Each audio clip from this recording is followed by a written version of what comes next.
જય માતાજી, જય સુરપ્રદાતા મિત્રો. સ્વાગત છે તમારું ફરી એકવાર વ્લોગમાં. મિત્રો આજે સોમવાર છે અને તમે જોઈ શકો છો દાદાના સાનિધ્યમાં સોમવારે રાત્રે પણ એટલું જ માણસો હોય છે, કેમ કે દાદાની સોમવારે સાંજે પણ બેઠક હોય છે, સાથે જાહેર સભા પણ હોય છે મિત્રો.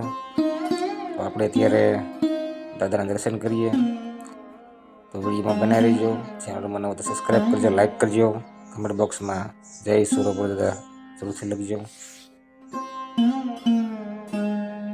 તો મિત્રો તમને જણાવી દઉં કે દાદાની હાલમાં બેઠક બનશે મિત્રો. અને થોડાક દિવસોમાં દાદાએ પણ જાહેરાત કરી છે કે દાદાનો 8મો પાટોત્સવ ગયો તેનો સામાન ઘણો કરવો જોઈએ પડ્યો છે. તેને વ્યવસ્થિત કરીને થોડા દિવસોમાં જનરલ બેઠકનું આયોજન થશે એવું પણ દાનબાપુએ ગયા મંગળવારે જાહેર સભામાં કીધેલું મિત્રો. તેની પણ જાહેરાત થશે. અને અત્યારે આપણે સુરપ્રદાતાના દર્શન કરીએ મિત્રો. કમેન્ટ બોક્સમાં જય સુરપ્રદાતા જરૂરથી લખજો.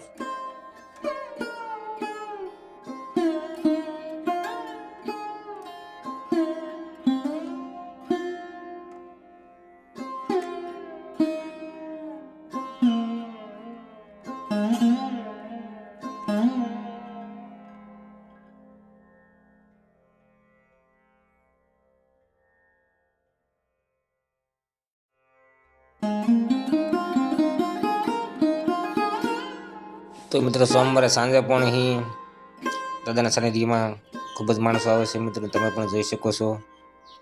સાથે જ સાંજે પ્રસાદી, ચા પાણીનો નાસ્તો પણ આપવામાં આવે છે.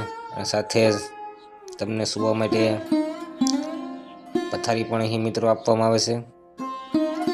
અને ખૂબ જ સારી સુવિધાઓ પણ દાદાના સાનિધ્ય તરફથી આપવામાં આવે છે મિત્રો.